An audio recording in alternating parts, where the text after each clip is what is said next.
足並みを揃えてゆこうお互いを信じ合う5人の仲間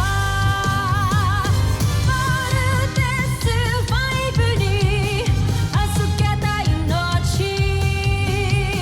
飛ぶぜ宇宙の果てまでもみんなの笑顔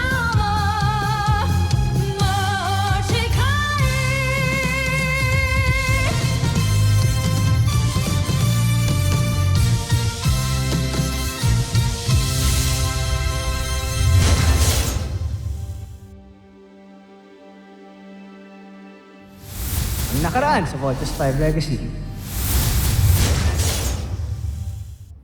Bakit kasama niyo si Manuel? Hindi ba sa kalagayan niya dapat nasa medical bay yan? Dr. Smith, wala akong kasalanan sa Kuya Manuel dito.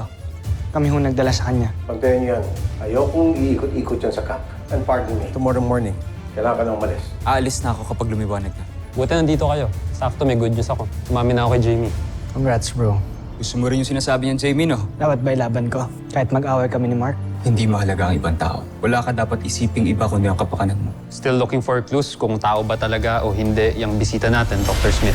There is something about him that is not right. Honestly, ako rin po, Dr. Smith. There's just something in him na hindi ko talaga gusto. Sasamantalahin ko ang kabaitang pinapakita nila sa akin. Hanggang sa malaman ko ang sikreto ni Voltes 5. At ipinapangako ko sa inyo, hindi matatapos ang gabi nito. Malalaman ko kung sino-sino ang mga piloto ng Voltes 5. Hindi pinursu ni Steve si Jamie. Actually, ang dinedate ni Jamie si Mark. Steve and Jamie are just friends. Dr. Alonso, yung pasyente mo, Baka tumakas na naman. kailangan natin hanapin niya. Teknolohiya ito ng pusang. Paano nilikha ito ng mga taga-Terra F?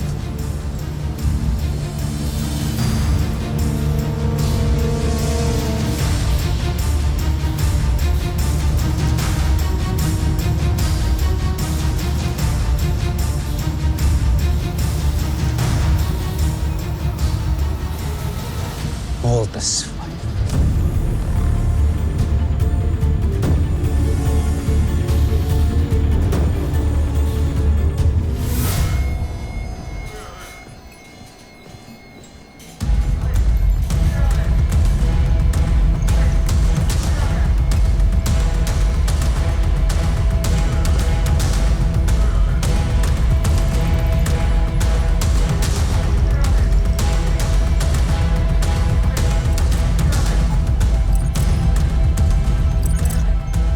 Yes, Dr. Smith, papunta na! Team, double time! Bilis! Hoy! Bunso, saan ka pupunta? Doon na lang ako sa shortcut dadaan, kuya. Anong shortcut?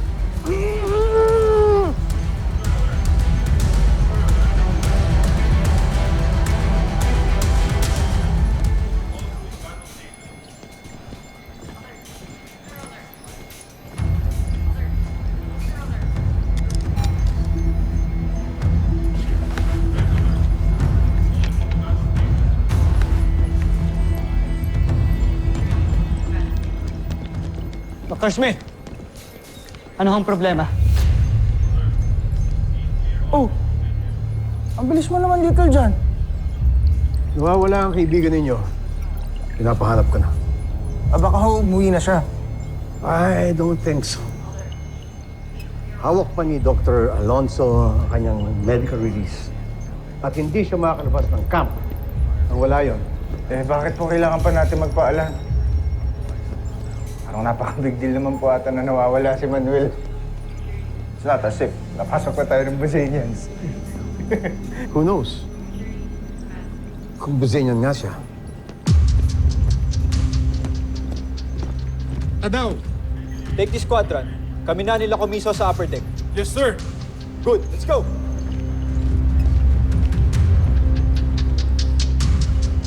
Make way. We have to check your rooms.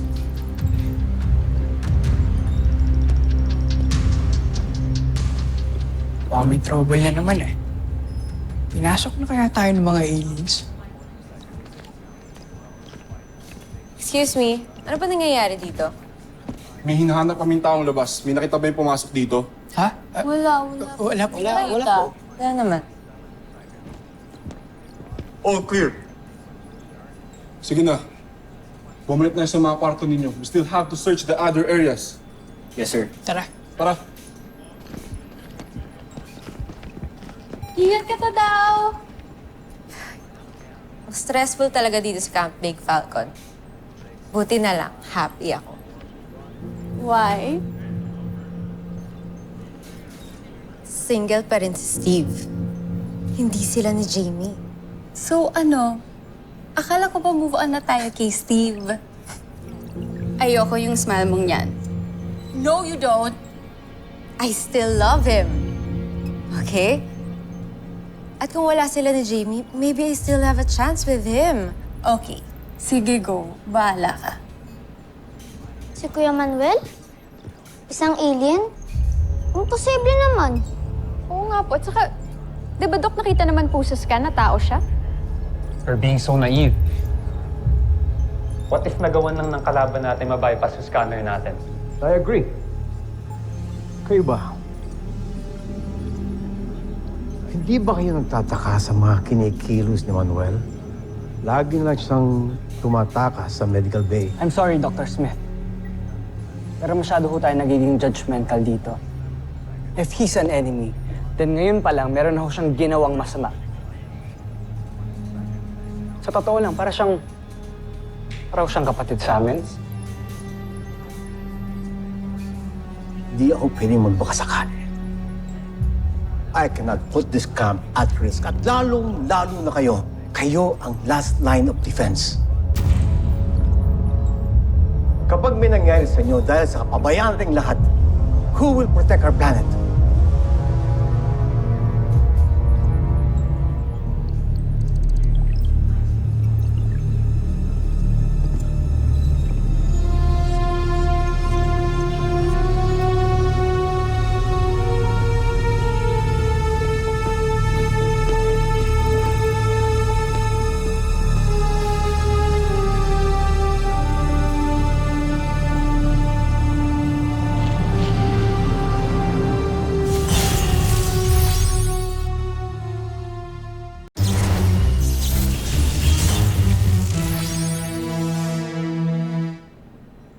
Oh, Manuel. Steve. Big Bird. O ano? Hindi rin ba kayo makatulog katulad ko? Dr. Smith! We found him. Andito si Manuel. Saan ba nang galing? Bakit? Anong problema? Ikaw, nawawala ka daw ulit kaya nagising kami lahat dahil sa alarm. Bakit nandito ka pa? Sensya na. Napapagod kasi ako sa kwarto. Hindi ako makatulog. Hindi ako niniwala sa story mo. I want you out of this camp. Dr. Smith. Now, Steve, ayos lang. Naiintindihan ko. Tsaka, sa totoo lang, paalis na rin ako. Pasensya na ulit. Hatid ka na namin. no need. I will handle this. Sergeant Major, Doctor. maghanda ka ng military escort. Siguraduhin ilalabas tong sa camp si Manuel. Yes, Doctor. Kaya mo na ba talagang umalis, Kuya Manuel? Oo naman. Malakas na ako. Yung Manuel, pasensya na talaga dun kay Dr. Smith, ha? Hindi. Ayos lang. Basta, kailangan ko muna magpihis. Ayoko umuwi sa amin tapos ganito itsura ko. Sige, tumahan ka namin.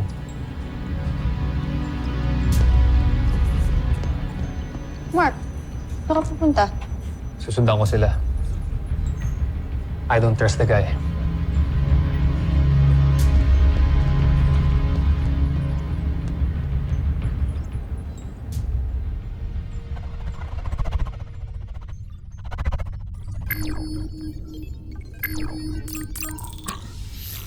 Salakayin ninyo ang kanilang kampo ngayon din.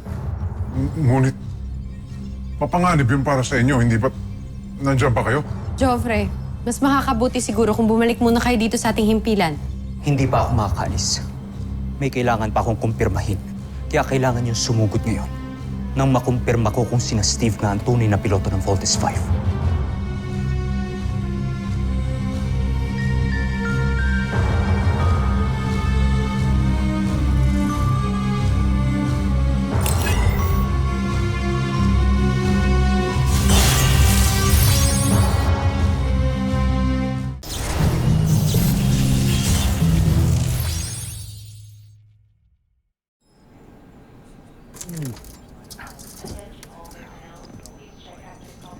Uy!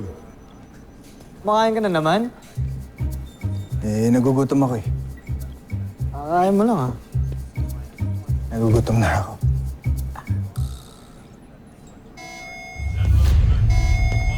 Alarm na naman. General alarm to. May kalaban. Tara! Paano si Manuel? Kaya mo na si Dr. Smith doon. Tara na! Listen nyo! Egbert! Let's go!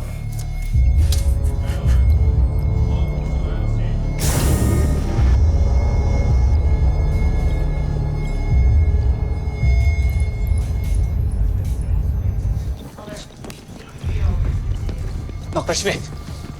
Dr. Smith, Yeah, iniwan ho namin si Manuel sa medical bay. Kayo na ho ang bahala sa kanya. ako nang bahala dito. Pero kailangan na kayong mag-launch. Okay? Ano na naman po bang beast fighter yung kakalabanin namin?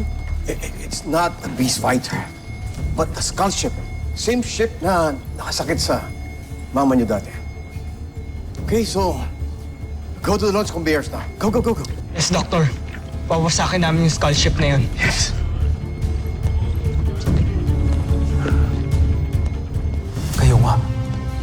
Kayo nga ang hinahanap ko. Kayo nga ang Voltes 5.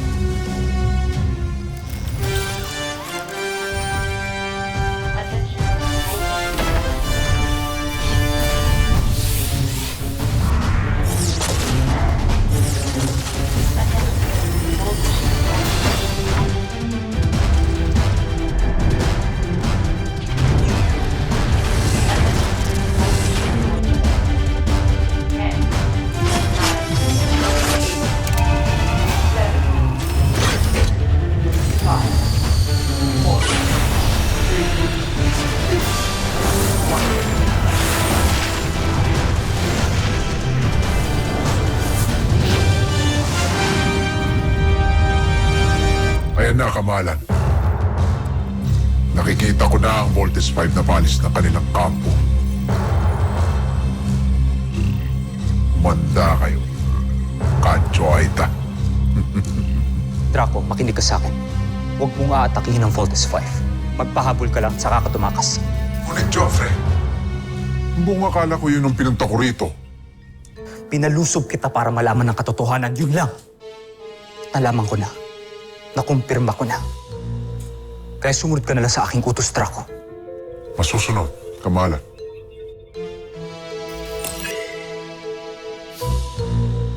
Hindi ako makapaniwala.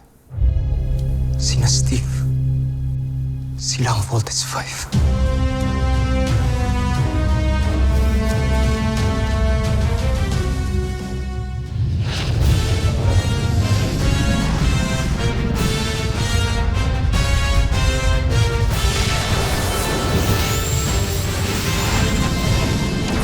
Commence attack now!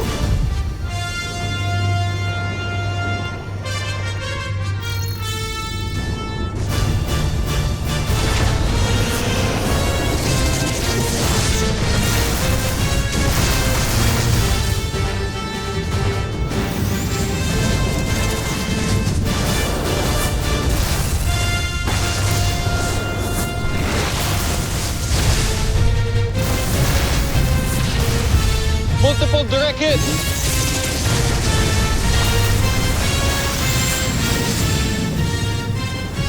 Where did it go?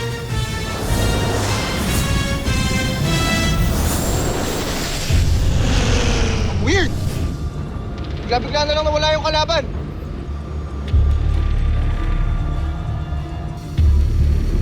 Team, hindi siya pwedeng mawala. Yan yung skull ship na nanakit kay Mama. Hanapin natin!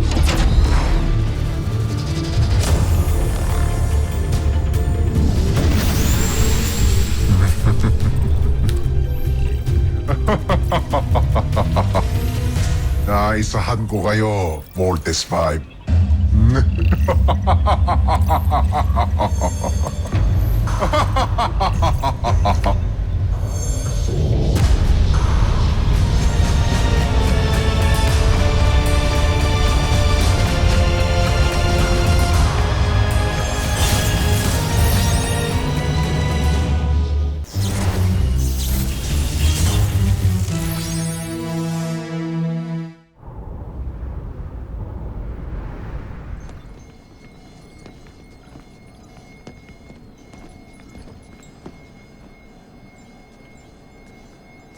handa na ako umalis.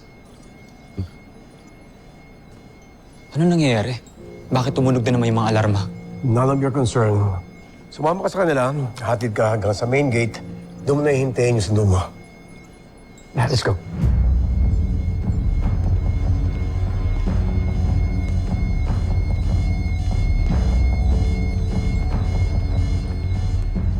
Dr. Smith! Nakasan ho kami ng kalaban. Nahanap po namin kung saan-saan, di ho namin nakita eh. I wonder kung bakit siya nagpakita tapos bigla naman din nawala. I am as confused as you are. Baka panibagong tactic na naman nila yan. Dr. Smith, hindi ko kaya nagsispy lang sila kaya sila nagpakita sandali. Si Manuel po, Dr. Smith. Nandito po ba siya?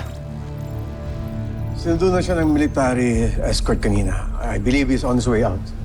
No. Nakita ko siya sa CCTV. Kuya Manuel, still here. Nandito pa pala siya. Puntahan natin. Tara, kuya. Para maabutan pa natin siya. Dr. Smith, excuse us.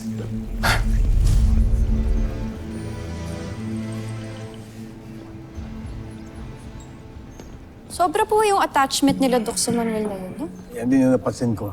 Mabanggit lang ang pangalan ni Manuel. Nakakalimutan na nila ako ng mga ginawa ng mga buzen yan. Hindi ba nila naiisip na may posibilidad na pinaglalaruan lang tayo ng mga yan? I don't think nilalaro lang nila tayo. I think there's a reason kung bakit nagpakita ang skull ship. Yan din ang iniisip ko.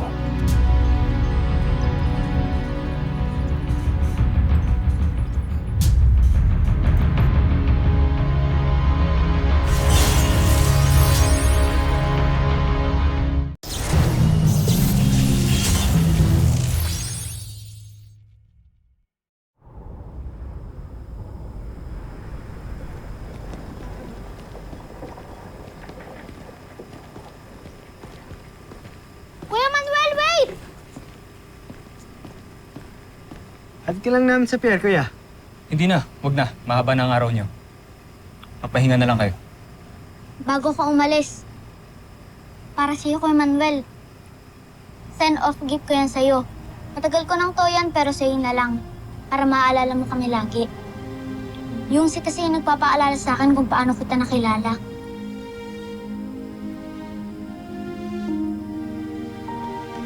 Salamat. Namimiss ka namin. Mag-iingat ka. Oh, teka, ako na maglalagay nito sa bag mo. Salamat Salamat sa kabutihang pinakita niyo sa akin. Hindi ko rin kayo makakalimutan. Kuya Manuel, kunin ko number mo para may contact tayo. Wala eh. O sige, sa hotline na lang ng Camping Falcon.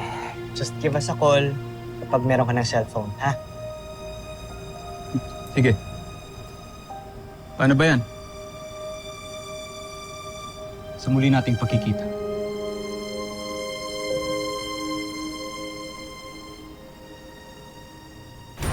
And nice to meet you.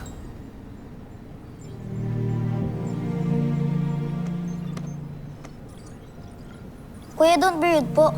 Kapag may nakikipag-handshake sa'yo, dapat makipag-handshake ka rin as a sign of friendship.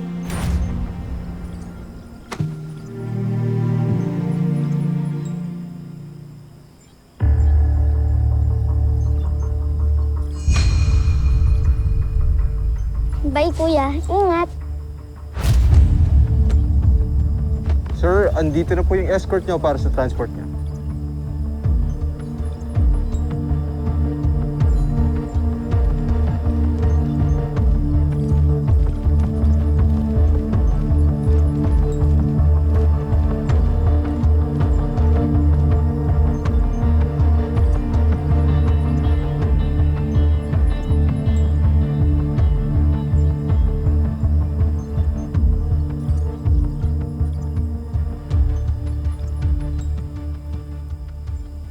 Hindi nyo naman sinabi sa amin na ang layo ng paghahatiran namin sa inyo mula sa Camping Falcon.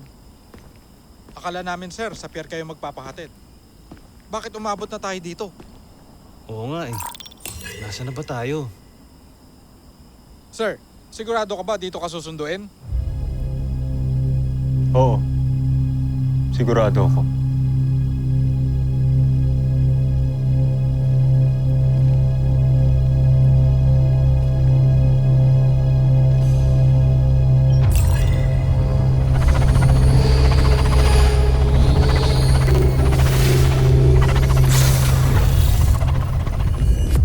Kailangan natin umalis. Dito na mga kalaban. Hindi sila kalaban. Kasama ko sila.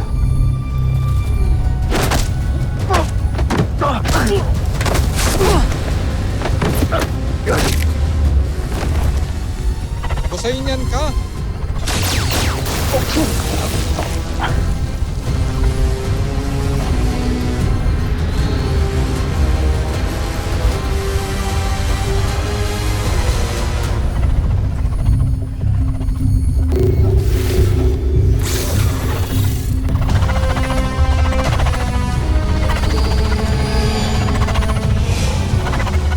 Susunod sa Voltes 5 Legacy.